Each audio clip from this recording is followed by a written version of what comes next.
Good morning friends. तो आज आज मैं आपके साथ डिस्कस करने वाला हूँ नवंबर 23 के सीए फाइनल डायरेक्ट टैक्स का क्वेश्चन नंबर 1 जो एग्ज़ाम में पूछा गया था, वो आपके साथ में फटाफट से आपके साथ डिस्कस करने वाला हूँ, जिससे आपका टाइम वेस्ट ज़्यादा ना हो। तो सबसे पहले हम पहले वाले पैराग्राफ में दो ही चीज़ें देखते हैं। सबसे पहले वाले पैराग्राफ में क्या देखते हैं कि कंपनी मैन्युफैक्चरिंग है या नहीं है। मैन्युफैक्चरिंग इसका मतलब उसको एडिशनल डेप्रिसिएशन भी मिलेगा।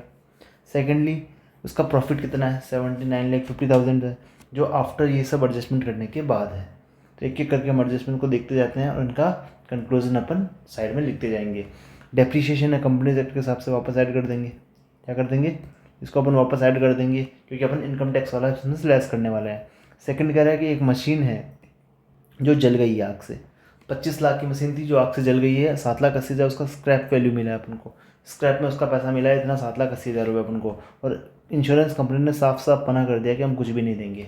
तो ये मेरी बात बताओ, इसने क्या किया होगा, ये 25 लाख रुपये अपने प्रॉफिट में से कम कर दिए होंगे।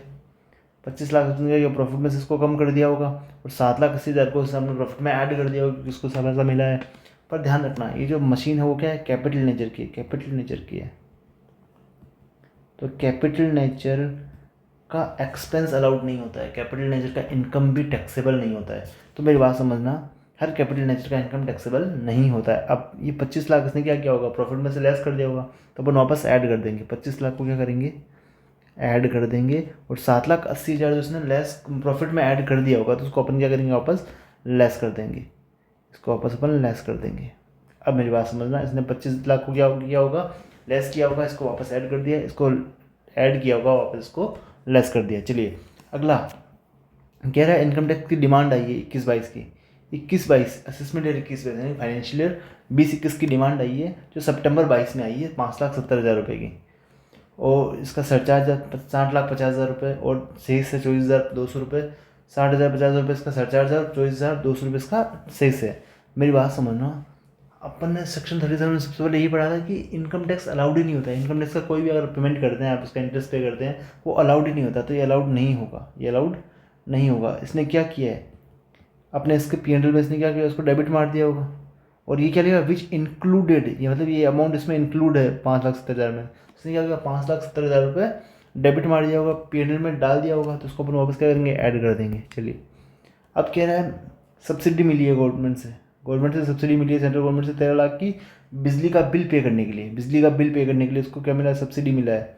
बिजली का बिल पे करने के लिए सब्सिडी मिला है। मेरी बात सुनो, गवर्नमेंट का कोई भी सब्सिडी मिलता है, अगर एसेट परचेज करने के लिए मिलता है, उसको कॉस्ट में से अपन लेस कर देते हैं। उसके अलावा कुछ भी मिलता है, इसको अपन टैक्सेबल कर देते हैं। क्या करेंगे, इसको ऐड कर देंगे। सॉरी इसको पहले ही ऐड कर रखा होगा ना, 13 लाख को ऐड कर रखा है इसने, 13 लाख को अपने प्रॉफिट में ऐड कर रखा है। अपन उसका कोई भी एडजस्टमेंट अपन नहीं करेंगे। अगला इंटरेस्ट कह रहा है, इंटरेस्ट 7.5 लाख का मिला है, जो कि एक बैंक में अपने पैसा जमा कराया था, जो बिज़नेस के लिए ज़रूरी था, वो बैंक अकाउंट खुलाना और उसमें पैसा जमा करवाना। तो जो अगर बिज़नेस के लिए इंपॉर्टेंट ज़रूरी चीज़ है और उसके बदले में अगर आपको इंटरेस्ट मिला, तो वो पीजीबीपी ऐड में टैक्सेबल होगा, वो अदर सोर्सेज में टैक्सेबल नहीं होगा। इसको उसने प्रॉफिट में ऐड कर दिया होगा, तो अपन इसका कोई भी एडजस्टमेंट अपन नहीं करेंगे। चलिए अब purchase price of raw material use for the purpose of in house research. ये देखो, इन हाउस रिसर्च के लिए क्या किया, 14 लाख का इसने कोई रॉ मटेरियल परचेज किया है। अब मेरे पास ना सेक्शन 35 क्या बोलता है, इन हाउस रिसर्च किया है, पूरा एक्सपेंस अलाउड हो जाएगा। पूरा रॉ मटेरियल का आपको एक्सपेंस अलाउड हो जाएगा। रॉ मटेरियल के अलावा कोई भी एक्सपेंस अलाउड नहीं होता है। तो ये 14 लाख का पूरा एक्सपेंस इसको अलाउड हो जाएगा। उसने क्या लिखा है, कॉस्ट ब्रैकेट में क्या लिखा है कि इसमें जीएसटी है 2,75,000 का। इसने आईटीसी नहीं लिया है, अगर आईटीसी नहीं लिया तो अलाउड हो जाएगा। अगर आईटीसी लिया होता तो ये 2,75,000 अलाउड नहीं होता। चलिए ये इसको पूरा अलाउड हो जाएगा। और इसने क्या किया है, इसने प्रॉफिट में से पहले इसको लेस कर रखा था, अब इसका कोई एडजस्टमेंट करने की अपन को ज़रूरत नहीं है। अगला बोलता है कंपनी ने क्या किया, 12 लाख का ऑनलाइन डिजिटल एडवर्टाइजमेंट करवाया है। 12 लाख एडवर्टाइजमेंट करवाया है। और अब कंपनी ने क्या किया, फॉरेन कंपनी से करवाया है जो इंडिया के बाहर है। उसका इंडिया में पी नहीं है, इंडिया में उसका परमानेंट एस्टेब्लिशमेंट नहीं है। उसका कोई टीडीएस नहीं काटा, कोई एक्वलाइजेशन लेवी नहीं काटा उसका। अब बता, अगर आप एडवर्टाइजमेंट के लिए पेमेंट करते हो, एक्वलाइजेशन लेवी करता है उसका, इसने डिडक्ट नहीं किया। डिडक्ट नहीं करते तो 100% जो एक्सपेंस किया वो डिसअलाउ हो जाता है। 100% एक्सपेंस उसका डिसअलाउ हो जाता है। तो उसके क्या करेंगे, इसका अपन क्या करेंगे कि 12 लाख जो इसने P&L में डेबिट मारा हुआ है, तो अपन उसको क्या करेंगे, वापस ऐड कर देंगे। चलिए नेक्स्ट ये कह रहा है डिविडेंड का इसको डिविडेंड मिला है कि फॉरेन कंपनी से 2,50,750 रुपये का उसको 2,50,750 रुपये का उसको डिविडेंड मिला है।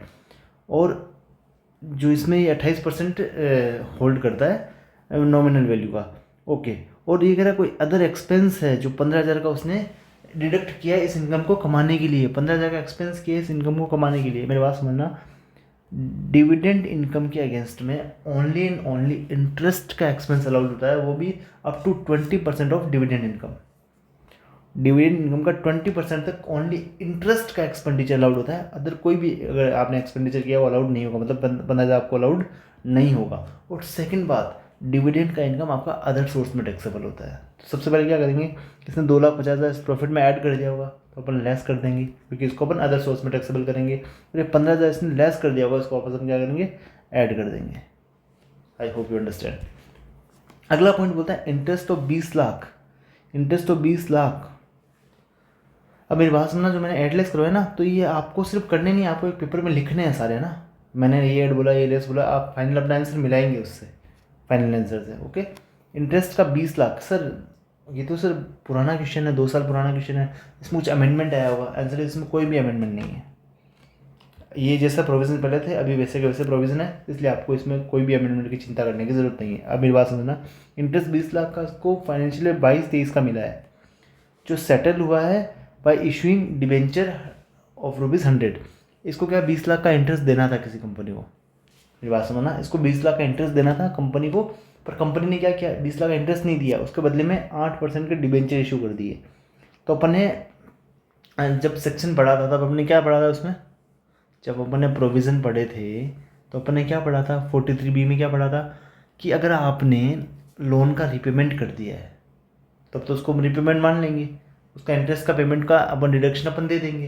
बट आपने इंटरेस्ट का पेमेंट नहीं किया, उसके बदले में आपने एक और लोन खड़ा कर दिया। इसने क्या किया, डिबेंचर इशू कर दिया ना, तो एक तरह से लोन खड़ा कर दिया। तो इसको अपन एक्चुअल पेमेंट नहीं मानेंगे। एक्चुअल पेमेंट तभी मानेंगे जब आप डिबेंचर का रिडेम्पशन करोगे। इसका मतलब ये 20 लाख का एक्चुअल पेमेंट नहीं हुआ है, इसने क्या होगा, P&L में डेबिट मार दिया, अपने प्लस कर दिया, लेस कर दिया होगा, तो इसको वापस अपन ऐड कर देंगे। चलिए एडिशनल पॉइंट क्या दे रखे हैं, फटाफट से इसको समझते हैं। ये डेप्रिसिएशन नंबर क्या करेंगे, लेस कर देंगे, ये डेप्रिसिएशन नंबर लेस कर देंगे। इसने क्या किया, इस डेप्रिसिएशन में ये वाली चीज़ें ऐड नहीं है। इसने न्यू कंप्रेसर मशीन खरीदी, कंप्रेसर मशीन खरीदी है, इसको इंस्टॉल किया है। इसने कब किया है, 1/5/2022 को। 74 लाख की मशीन है, तो 74 लाख पे आपको क्या 15% का डेप्रिसिएशन मिल जाएगा। और ध्यान रखना मैन्युफैक्चरिंग है, उसको 20% क्या मिलेगा, एडिशनल डेप्रिसिएशन भी इसको मिल जाएगा। I hope you understand. अगला क्या है, इसने अनदर एक एयर पोल्यूशन कंट्रोल इक्विपमेंट खरीदा है 23,45,000 रुपये का, 18/6 को। इसको फुल डेप्रिसिएशन मिलेगा। अब एयर पोल्यूशन है तो ना 40% उसको डेप्रिसिएशन मिलेगा और 20% इसको एडिशनल डेप्रिसिएशन भी मिल जाएगा, क्योंकि प्लांट एंड मशीनरी है ये भी। अब इसने कुछ आइटम्स और परचेज किए हैं जो 30 अक्टूबर को किया, इसका मतलब 80 डेज से कम यूज़ हुआ है, इसका मतलब इसको हाफ रेट ऑफ डेप्रिसिएशन मिलेगा। इसने ट्रांसपोर्टेशन में लॉरी खरीदी है। अब आपको पता होगा अगर लॉरी खरीदी 30% डेप्रिसिएशन मिलता है, पर वो ट्रांसपोर्टेशन ऑफ पैसेंजर के केस में है। ट्रांसपोर्टेशन ऑफ पैसेंजर के केस में गुड्स का केस है, तो इसमें क्या होगा, आपको 15% का डेप्रिसिएशन मिल जाएगा 95 लाख पे, और इसका हाफ मिलेगा क्योंकि परचेज की डेट क्या है, 30 अक्टूबर है, इसका मतलब हाफ डेप्रिसिएशन मिलेगा। क्या सर इसका एडिशनल डेप्रिसिएशन मिलेगा, answer is no, lorry plant and machinery नहीं है। अगली बात करते हैं, मशीनरी जर्मनी से इंपोर्ट की है। मशीनरी क्या की है, जर्मनी से इंपोर्ट की है, बिल्कुल इंपोर्ट ये न्यू मानी जाती है।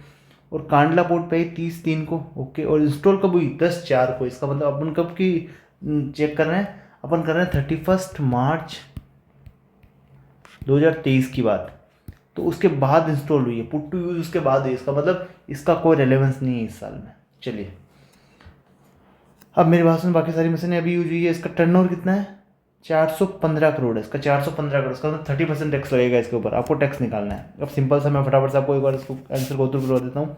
नेट प्रॉफिट अपने लिख दिया, ये अपन डेप्रिसिएशन वो वाला ऐड कर दिया था, लॉस का अपन ने वापस ऐड कर दिया क्योंकि ये कैपिटल नेचर का है। और जो अपन ने 5,70,000 रुपये था वो कौन सा वाला था, जो इनकम टैक्स पे किया था, वो डिसअलाउ कर दिया। Raw material in house purchase आपको अलाउड होता है, इसलिए आपको कोई भी एडजस्टमेंट आपने इसमें नहीं किया है।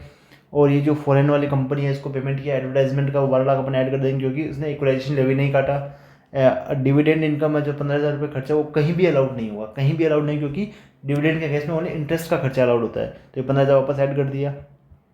जो इंटरेस्ट सेटल किया था, ये एक्चुअल पेमेंट नहीं मानते, इसको वापस ऐड कर दिया अपन ने। और स्क्रैप वैल्यू जो मशीन का मिला वो लेस कर दिया क्योंकि कैपिटल नेचर का है। और सब्सिडी मिली है गवर्नमेंट की, तो वो तो ऐड ही होनी चाहिए थी, एक्चुअल में उन्होंने ऐड ही कर दी, तो अब इसका कोई एडजस्टमेंट नहीं करेंगे। और interest on money deposit bank, वो इसी में टैक्सेबल होना चाहिए, पीजीबी में टैक्सेबल केस, कोई भी एडजस्टमेंट अपन नहीं करेंगे। डिविडेंड का इनकम अदर सोर्स में टैक्सेबल, इसलिए अपन यहाँ पे क्या कर दिया, इसको वापस ऐड कर दिया। डेप्रीशिएशन की बात करते हैं तो ये वाला ऐड कर दिया। और जो एयर कंप्रेसर मशीन खरीदी उसका 15% अपने डेप्रीशिएशन अलाउड कर दिया यहाँ पे, उसका एडिशनल डेप्रीशिएशन 20% यहाँ पे दे दिया। एयर पोल्यूशन कंट्रोल खरीदा, उसका 40% डेप्रीशिएशन यहाँ दे दिया, 20% उसका एडिशनल डेप्रीशिएशन यहाँ दे दिया। लोरी का 15% यहाँ मिल गया, उसका 50% नहीं मिलेगा क्योंकि आफ्टर 2 अक्टूबर में परचेज हुआ है, 2 या 3 अक्टूबर जो भी डेट आती है 180 दिन से, उसके बाद ही परचेज हुआ है, इसका मतलब उसको 50% डेप्रीशिएशन मिलेगा। और इम्पोर्ट जो जर्मनी से खरीदी है, जो इंस्टॉल इस साल में नहीं हुई, तो इस साल में डेप्रीशिएशन उसको मिलने का सवाल ही नहीं आता है। चलिए, ये करने के बाद अदर सोर्स का इनकम जो डिविडेंड का यहाँ लिख दिया, टोटल आपके लिए इनकम आ गई। इस पर आप 30% टैक्स लगा देंगे, और इसका इनकम 1 करोड़ से ज़्यादा है तो आप 7% सरचार्ज इस पर लगा देंगे, तो आपका आ जाएगा टैक्स अमाउंट, उस पर 4% हेल्थ एंड एजुकेशन जो सेस जोड़ने के बाद अपना टैक्स पेबल आ जाएगा। I hope you understand, I hope you clear the questions. एक बार इस बात को, एक बार क्वेश्चन को वापस सुनना, आपको पूरा क्वेश्चन क्लियर हो जाएगा। Thank you.